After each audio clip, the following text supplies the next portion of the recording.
Diane Cole Stevens is a 28-year industry veteran. She's a passionate cosmetologist, educator, philanthropist, mother, and the CEO and owner of Cole Stevens Salon. Today, we're going to hear her story, how she got to where she is, and exactly what she's working on. A serial entrepreneur with two locations. This is exciting and developing an academy. This is an exciting opportunity to hear from one of the DMV's greatest. Welcome back to the Hairdresser Strong Show. My name is Robert Hughes, and I am your host. And today I'm with Diane Cole Stevens. How you doing today, Diane? I'm doing great. Thanks for having me, Robert, on the Hairdresser Strong Show. Absolutely. Thanks for coming.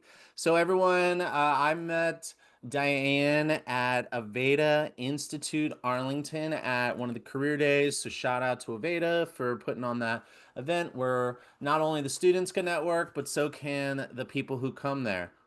And then that's actually not how I met because I was actually introduced to you uh, by by Reg's daughter. Oh, yeah. Yeah, and um, and she said that you were amazing, and I had to meet you. So thanks, shout out to her too. So let's dive right in. So let's give the audience a little bit of understanding of exactly why we're talking. Some of the things I know about you, and then you can correct me where I'm wrong and fill in any blanks. I know that Okay. you own two locations. I know based on my observations, it looks like you have a strong and conversations with you. You have a strong team, and you're able to retain those team members in your business, which is currently a modern day challenge with salon owners. So I thought that's pretty cool. The two locations is awesome as well. I've been in the location in DC. It's really beautiful. And then also, you're involved with Intercoiffure, and you have launched an academy, and you also have your charity, and that I think you can tell us about, and that's what I know about you. I'm excited to learn more about you and all the things you do because I'm sure that I'm gonna be blown away. And so let's dive right in. Tell us a little bit about one. Did I get that right? What type of holes would you want to fill in? Help us update, bring us up to speed.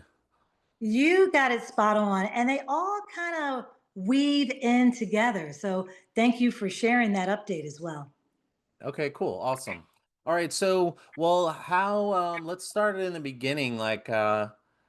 If we're thinking of how did you get to where you are to where, oh, and the other piece that I think is really powerful and important is that you are not involved really with the day to day. Is that right? No, not. Yeah. So that is another thing that salon owners around the country would like to figure out how to do, where they own a business and not a job. And just to like let kind of let get bring cue everybody in for people who have not heard me talk about this, the modern day hairpreneur understands the difference between owning a job and owning a business. And Mm, if you own a business, other people work for you, and it creates revenue. You don't have to be there. If you own a job, you have to show up and you have to be there. There's nothing wrong with either. Some people don't want to own a business because they don't want to manage people, and some people would rather own a job and just invest their money wisely. Some sure. people own a job because they're building a business. So I just want to put that caveat there. All right, so tell us about how you got into doing being a hairdresser, and tell us a little bit of your story. Okay. Probably a similar story from most people as a little girl. I was always doing dolls, and then it evolved because my father actually passed away when I was 9. So I Oh wow, I really sorry. started working with dolls. Thank you. I started working with dolls because it was my escape. And I started doing their hair. My mom kept giving me these life-size Barbies. So then my sister had me do her hair, and my sister's about 15 years older than me. And so then her friend said, wow, your sister at 13 was doing your hair. So I started doing like these women, and I was 13, and I knew that I wanted a career in hair, or at least to stay connected in hair. After college, I went into corporate America. So I was working for a company called Mobile. Now it's Exxon Mobil. But when it became a merger and acquisition, I knew it was my time to take the package because the package would enable me to go back to hair school again and then get a license and maybe potentially get into hair and make it my full-time career. Now I say the package because I needed the money. I couldn't just quit my job. I wasn't in a position to do that. I had a husband, I had three small children, and I knew that we together made an income to make this thing work for our house bills and things like that. So I took the package. I'm paid for 2 years. I go to Georgetown. I saw a salon in Vogue. And I said, oh, they're top 10 in the world. I think I'll get a job there. Everyone was looking at me like, you're not going to get a job there. I sure enough went in. I went in with my, oh my, I'm just trying to see, end this call. You can't see a call coming in, can you? Nope. No, Okay, you're good. I'll just keep going. Sorry about that. All good. Okay. So again, like I said, I was ready to jump in. I went to this place in Georgetown called Roche. My boss is still my mentor, Dennis Roche. He showed me the ropes and he hired me to be like his human clip. He brought me in. I was holding the hair. He was doing haircuts and I was zoning right in. His colorist, his colors was phenomenal. She brought me in. I was that stylist that I was 1 foot behind the master stylist, and I wanted to learn everything I could. I am a hair nerd. I'm a science nerd, and I really wanted that opportunity to really be with the best of the best, follow them, learn their skills, and then create my own. So the create Nice. my own part was I started getting my own clients then. My boss said, you know what, Diane, I love to keep you as my assistant, but you're really good. And I was so honored because I thought he was the best and he's allowing me a chair. So I got my chair and I started doing clients with a lot of curly hair. I did every hair, but I did mainly straight hair, balayage or foliage and all those type things, even back then. And then I did a lot of hair cutting. The hair cutting is my love, but I think the color, because of the science of color, I know the science, so I wound up getting put into color a lot. But I learned when I had a lot of women that had were from Jewish backgrounds, Italian, and then I started getting Black women, and I was like, I was a happy camper. The more texture I received, the better it got. I also challenged myself with precision cutting on men's cutting. From every texture of hair, I wanted to make sure my scissor over comb was a scissor over comb salon.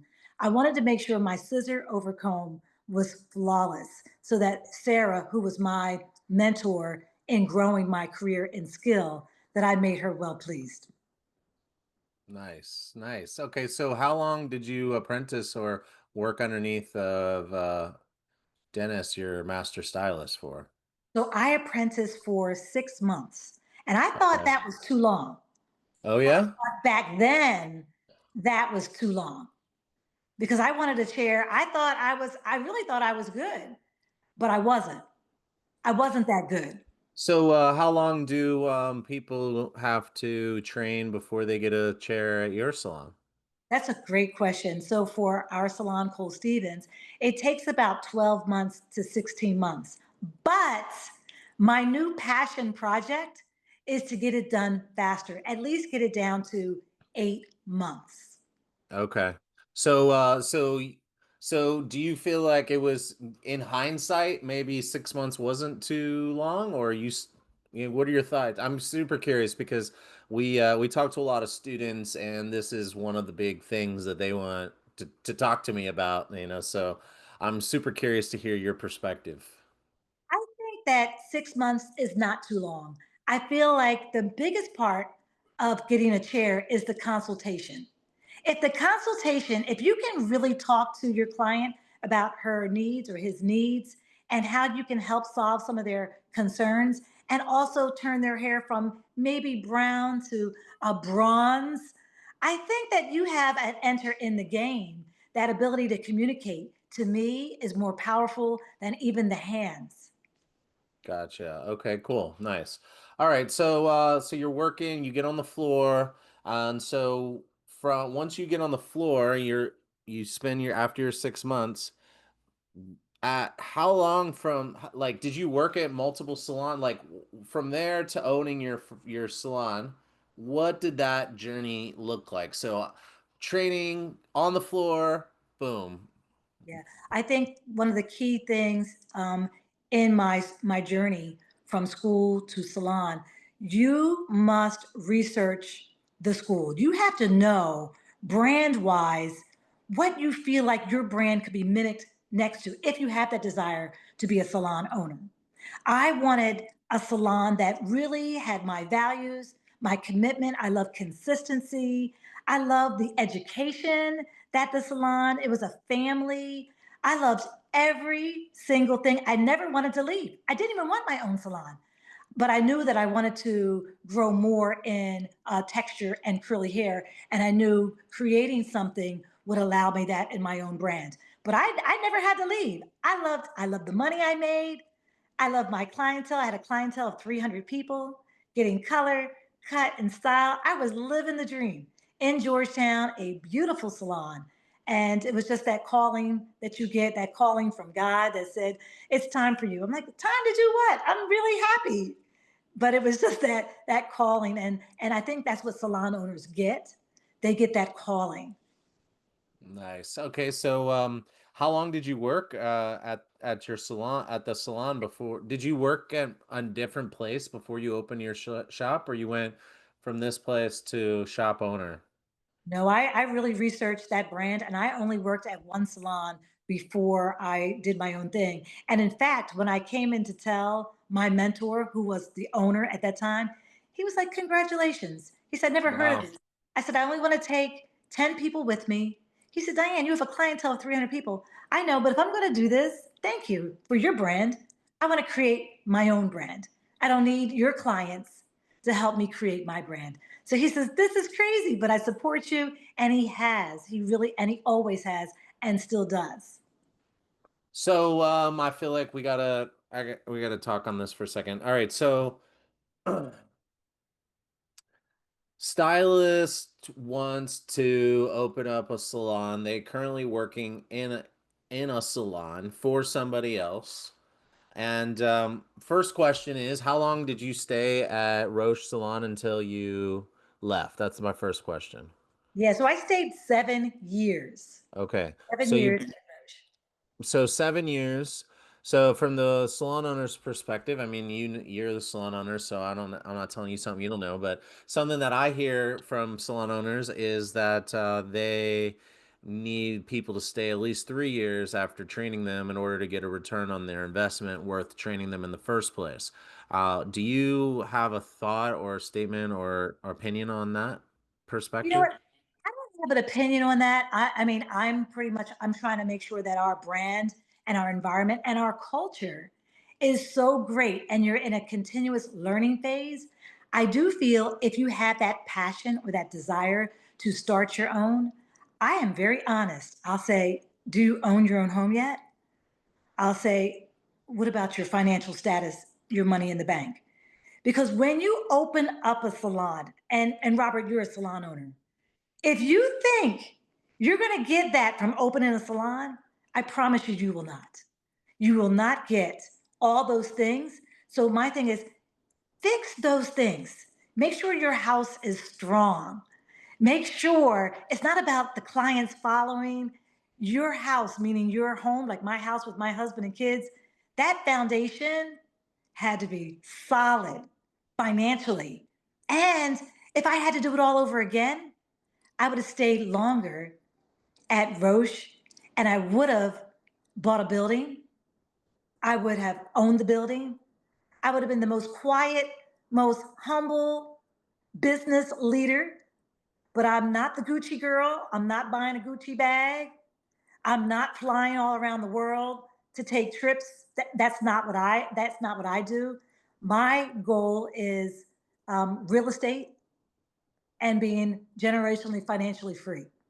Awesome. I love this. So you answered my next question without me asking. That's great. Is like Okay, so say so someone wants to do this. What's your advice? So I heard you say have your financial house in order. Have an asset like your owning your home, and then like having what's the money in the bank looking like, and are you ready? Because like in theory, it's like it's one thing to open up a salon right down the street from where you're at and try to get all your clients to walk down the street and maybe one or two stylists, which is kind of the way I feel like it happens a lot. But that's one way to do it. Another way is, your salon that you opened, it was like on the other side of the city, right? When you Yeah, opened it.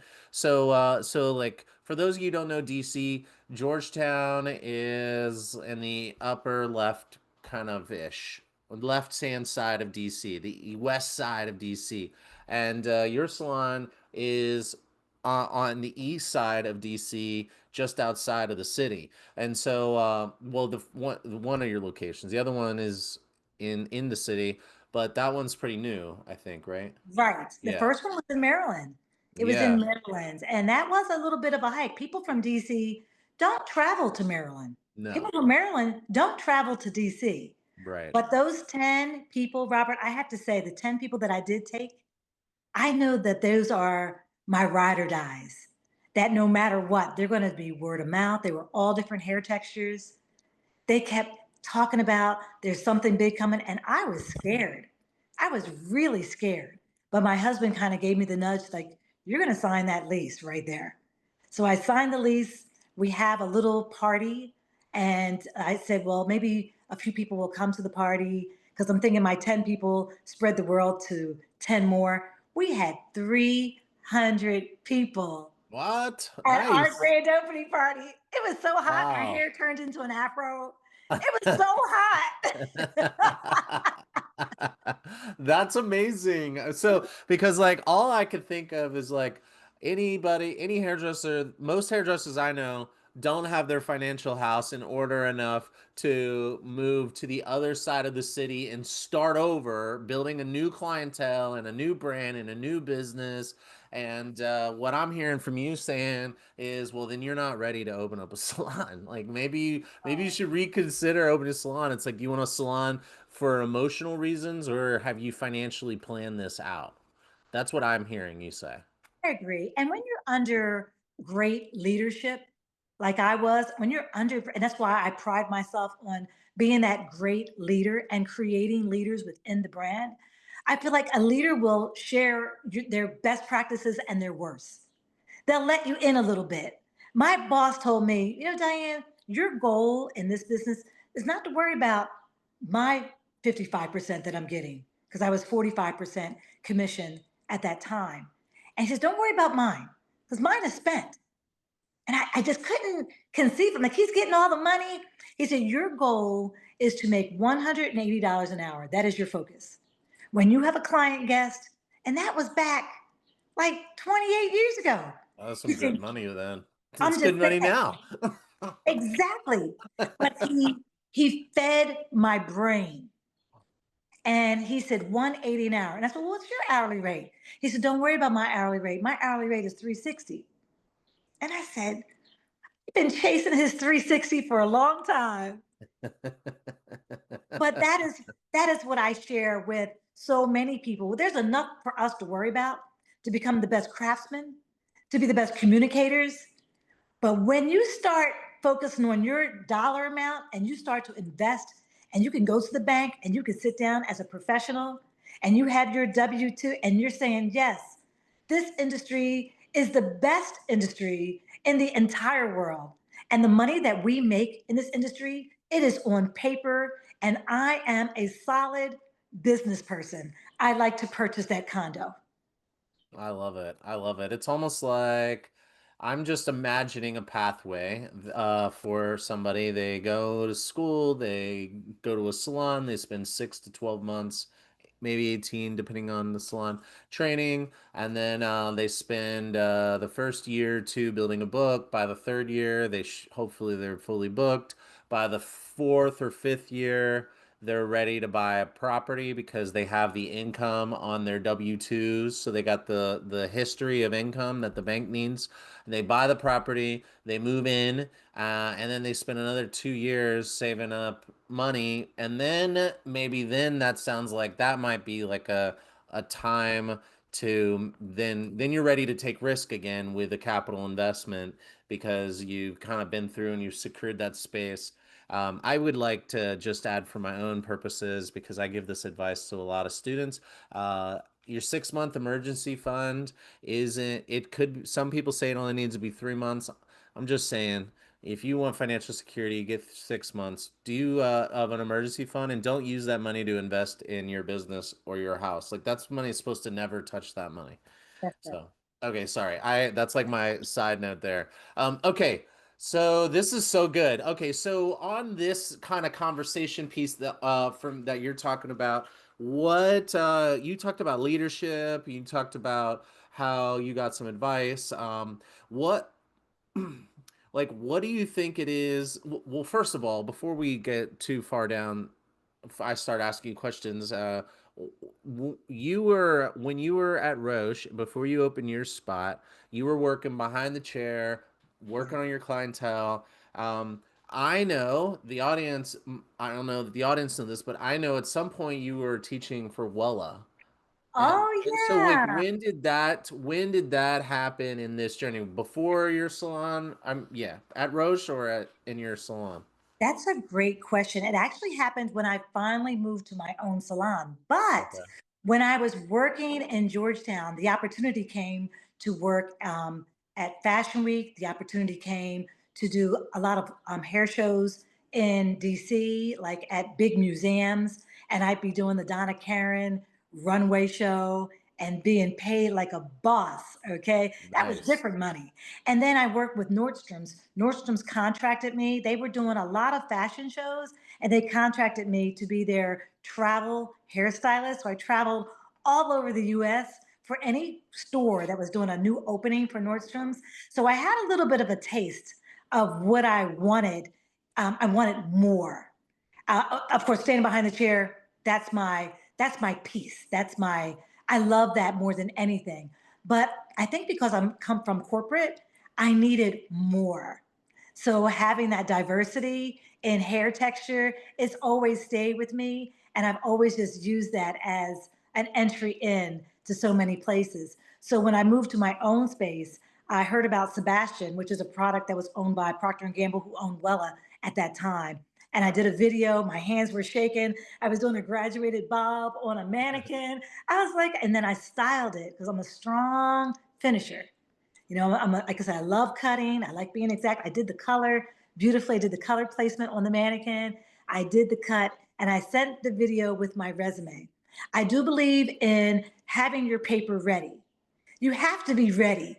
You can't just wait for someone to say, "Oh, could you send me your resume?" You have to have your things always in order for the next opportunity. So I sent it in. They sent me to New Jersey to try out an audition. I was sizing up the room like, can I be as good as they are? And I really did my best. And they called me and said I got the job. So I was in the world of Wella. And then I started going up the ladder. And then I eventually became a top artist for Wella and a brand ambassador, which was just a whole nother level for Nioxin, which was my passion as well. So I accomplished those things on the checklist. I was like, oh, yes, this is great. This is awesome. So okay, so you're teaching, you're running your shop, and like at what point in time and how did you decide to expand into a second location? Now, that's a great question because it's a good thing and it's a not so good thing. Okay. Because if you learn more about the money, your money can get well with split shifts. You know, one location and split shifts is like three salons. So, Totally. yeah, so stay with me though. So, I was so booked out of one salon. We had people on top of people on top of people working morning, 5 a.m. until 8 p.m. at night. And we were still on top of one another. So many Wow. stylists, so many people wanting a chair. It was just a very good time for Cole Stevens in Maryland. And then I had an opportunity to look at a property in DC. The funny thing is, we were able to purchase our place in Maryland. The guy that we purchased it from, he was renting the place in DC. He said, "Oh, Cole Stevens, whatever you want. You can rent this place. I don't need any paperwork. You all are good." So sometimes Wow. consistency, and really making sure you're paying your bills on time, and that relationship, and then just being solid in your money and your paperwork, everything leads to the next.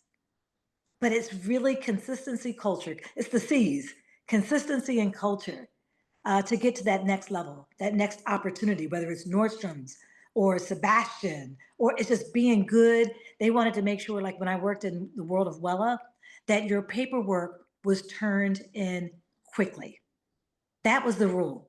If you did a show on stage, turn your paperwork in. I had a fast track record for my paper, and because I was used to it from mobile.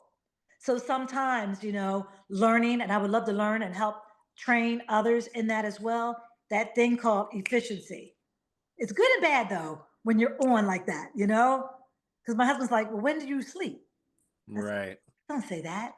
I sleep after I get." What do you do for to decompress and rest and relax and find a way to get away from all of the stuff that you're working on?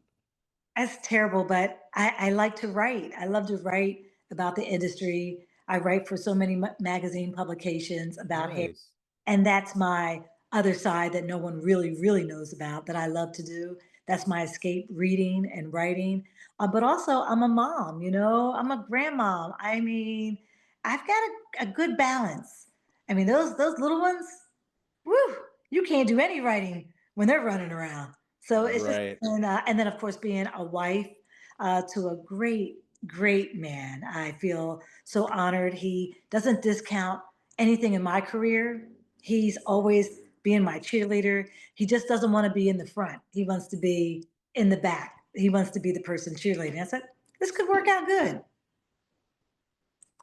Nice. So what about a piece of advice for somebody who's earlier in it, like kind of thinking back to when maybe you were first opening the first couple years of your business.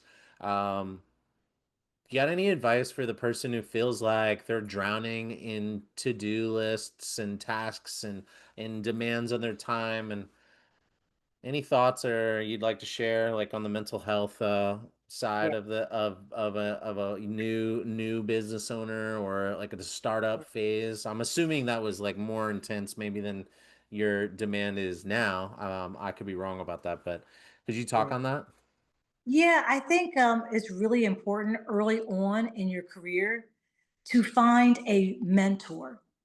Now, that mentor doesn't have to be in the hair industry. I mean, mentor, counselor, whatever you want to call it, right? Someone that could help you grow. Actually, someone who has the job that you want, someone who has the book that you want, someone who is doing things in the industry that you want to do. Really find time to spend carve out a little bit of time, whether it's lunch once a month, if they're too busy, maybe a Zoom call once a month. Find someone that has exactly the area that you want to go in, even if it's someone that's like a father, a mother, someone who's like, how in the world do you balance your job and then I got to pick up my child? Find a mentor to help you balance. And then when you have a challenge, that mentor knows you and they can give the best advice for you at that time. Nice, nice. Don't do it alone, and find support and community and mentors. This is That's so it. good. Okay, so all right. So now now tell us a little bit about so you built your business, you open up the second location, and now you're launching an academy. Tell us about that. I mean, when I first opened Greenbelt, we had an opportunity with my church to go to Sierra Leone, West Africa. And when I went to Sierra Leone, West Africa, I was really trying to make sure that young ladies that didn't have a job or occupation could learn cosmetology to feed their kids, to barter with their neighbors. So I get to Sierra Leone, and wow, it was like the biggest thing I've ever done in my life. I learned about hair. They were using the heat outside for like a flexi rod set to dry their hair. Because unless you had a generator, it wasn't happening. And I learned that there are a plethora of textures. So I know that Andre Walker, Oprah's hairstylist, created this book on hair type 1, hair type 2, then curl type 3, and curl type 4.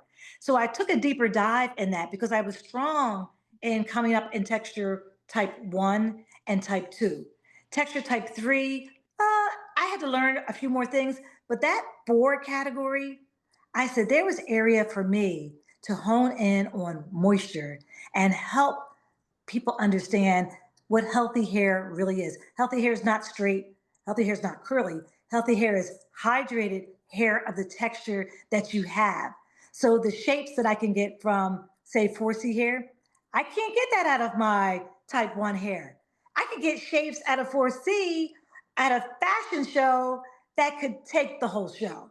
So the education portion really said, oh, wow, if I could share my passion for every single hair type and what every hair type needs to perform strong in color, in shape, and in style. They may not all be the same shape and style, but color on healthy hair, if we get to that hair that is healthy on whatever type it is, then you could really start to brand in a very different way. And so we're branding now in our academy. We even have like, you ever see like that pipe cleaner? And we're like, okay, you all, this is type 3C hair. Make that off of a marker or a Sharpie, and then pull the Sharpie out and see what you did, and then let's go deep and say what texture 3C needs.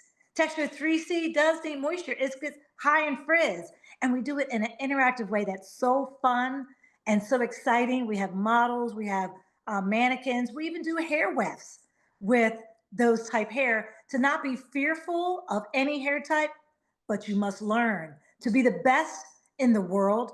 You must learn no matter what you're going to brand in, whether you're going to be a color salon, a cut salon, a treatment salon, whatever you're going to brand strong in, you want to make sure you understand this game. And that's what we're having a great time with, teaching people about this beautiful industry that we have. And it is beautiful. Nice. I love it. I love it. Well, I we're kind of coming up on our time here. No So way. yeah, I know it went by fast. So just to make sure we stay on time, I'm gonna ask, I have a question. So for everybody listening and watching, if you haven't bought your ticket to the Beauty Business Brunch on July 27th here in Washington, D.C., then you better hurry up because we're gonna sell out. And Diane is one of our panelists. And so I have a couple of questions. The audience is currently voting on questions right now and submitting their own questions for the panels. So I'm going to pick one of these and maybe two, depending on how much time we have, and see what your answer, what kind of answers we're going to get here, Ray. So let's see. All right. Well, one, do you how in I guess this is not a question from the audience. This well, do you engage with customers kind of like day to day, or is like managing like the customer experience fall within somebody else's realm? I'm just curious, just before I ask a question. That is such a great question because I will say yes and yes. So my Okay, husband told me perfect. one time that he went in and the Greenbelt lobby, Greenbelt Maryland lobby salon was full and everybody was on their laptops or their phones. He said, when I walked in the door, women closed them and they kind of just like paused and they wanted to hear something from me. And it touches me to this day. It gets me a little bit emotional, even to this day. So I use that information to make sure I'm present, to say, how are you today? Wow, your curls look nourished. Wow, are you having a great experience here today? Our rule is that you wait no more than 5 minutes. Hey, how's your wait time? We apologize that it's 10 minutes today. We had a situation, and I just am very, very intimate with my guests. They can call me if they're having any problem. I know that my management team, they're on it. They handle everything, but they know that if I find out and it wasn't handled properly, they know they can get me by phone or by email, or I like to talk specifically to Diane. I hope that lasts for as long as I can. I'm passing that torch to my family and to some strong salon leaders in the salon as well. But I think that is like magic. If you're going to do this, you got to stay in it to win it. Okay, all right. That's great. That's a great answer. So, I have from that I have a question. For the hairpreneur, business owner, salon owner, suite owner, whatever, the person probably, I guess it would be in a salon. Let's just say for the person who wants to remove themselves more from their business to work on their business as opposed to working in their business, what type of advice do you have? I mean, first of all, every business is a great business, whether you're in a suite, that's the option that you needed. And I think if you're going to do that, it's the same advice being a stylist behind the chair, same thing. And then also, if you enter into even more responsibility, because they're all responsibility, it's just to really know your book, to really make sure you call people in advance, make sure there's a personal touch element involved. How dare you not have the time or be irritated because someone wants to book time with you? This is our career. I can't imagine going to a counselor for a therapist. I'm sitting on their couch and they don't have time for me. That's the seriousness that we must take as an industry to really make sure that we stay top tier. In my salon, it's white glove service. What that means, everything that we can do to improve the life of that guest, that is my goal. Whether it's our branding, whether it's our technology, whatever we can do, we want an intimate experience to say, you know what, I see you. I see you, that you matter. So this is a serious profession. It's for the serious. If you want all that you can from this occupation, this career, you've got to put all that you can in. Of course, there are systems. There are systems that we must have in place for almost every single thing. And there are clients that will help you. There are clients that are already doing this in their careers. They'll help you with any part of your business as we're all continuing to grow. All of us are continuing to grow. Nice. So that definitely helps with the next question as well, about customer experiences and expectations. Do you have like the white glove service piece is I really like. So do you have anything specific about tr current current expectations or trends in customer service or customer experience? In customer experience, sanitation, they watch everything. So we are intentional with our barbicide and our water, a little watered down, and we spray on a tap. We wipe. We are so intentional that they see this consistency. No matter how busy we are, that is the rule, especially for the neck area. And we share with them, the neck, when you lean back, it is important that that is sanitized.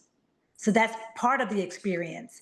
Part of the experience also, even with our paperwork as well, we want to make sure they have tips for their hair when they go home. So we have these tip cards. So if they've gotten maybe color, these are the tips. This is the shampoo that you must use for your color service. This is the conditioner that you must use. We also need extra hydration for if this is your hair type. If you need extra hydration, you have a chemical. You have color. These are the steps that you have, and I'm happy to share that at the event. We have samples of it. We make it beautiful. We make it intentional that this is our gift to you on how to take care of your hair, which means retail, which means pre booking, which means this is my hair now. It used to be your hair, but my reputation's on this line. Nice. I love that. I love that. All right, cool. So first question was, how do we work less in our business and on it, more on our business? And it's primarily focusing on systems and making sure that you're putting your all into it. Customer trends and expectation experience is sanitation. I love this little ad at the tip card. I love that. Something for the intangible to take home is so smart. And okay. Let's do one last question. Let's see. How do we handle non-condoms? Um, okay. How do you handle a client not getting the experience they expected? What systems or cultural practices help you resolve it without damaging your brand? That's a good question. I mean, when you look to the left and you look to the right of you, you know your salon. Just like when you come home, you know your household. So you know when something's not right. And sometimes, we have to allow that stylist to do their best. And it's the coaching. It is the constant coaching. We must remove all of their obstacles, retrain, put them back in the training program. It is a benefit for them to grow and exceed their expectations as well. So it's just that same thing back in consistency. You know the brand that you want. It's not about how good the hair looks, it's about how great the hair feels and the experience that that client has to rebook and the advertisement on the way we made them feel within our brand. It's just constant, constant, constant. Even if someone runs that for you, somehow there has to be a system where we follow through and say, I have to handle that customer complaint or concern. And we handle it, we learn from it, we coach up to it, and we keep growing. And so, with all these systems and all these things that you're talking about, what do you think your secret is to keeping your team together and keeping people working with you and for you and your company for so long? I will attribute it to my leadership team because the range of age goes from 30 in my leadership team to 66 years old. And the young and the old, or I shouldn't say the young and the old, the seasoned and the New eager, talent. the new talent, yeah. They, they're always open to the respect of learning. People that are usually more seasoned can say it better. And usually younger people are like, oh, I wish I could use that verbiage. We've paired the power of that company together to continue to get the vibe and the word we like. I said our culture is a little bit very new school and very old school, all in one. In fact, down to the music. The music starts out one way, and by the end of the day, we're all happy. But now the young people want the old music, and then it's so crazy. But I think really keeping your eye on the prize, which is the leadership and pairing them together. So if you have leadership at your business, if you do not have leadership at your business, then finding books, podcasts, anything that will speak to the environment you want to handle currently and get stronger in your current business. I never look too far out to the future. There's enough going on right there today. I think there's a Bible verse like that. There's enough going on today that you don't have to look at tomorrow's woes. So make today its best. Make today, whether it was a bad day or a good day, make it better. And then the next day, be stronger from what you've learned. You know, Nice. grow daily. So, what do you mean by leadership team? For anybody wondering what that means. Yeah, we are blessed that we have people that handle the HR, the human resources department. So, when you pull out the file, there's a picture of the person, there's their I-9 form, any write-ups or anything that concerns, but the biggest thing in that HR file is their learning style, how they like to learn. It's in there.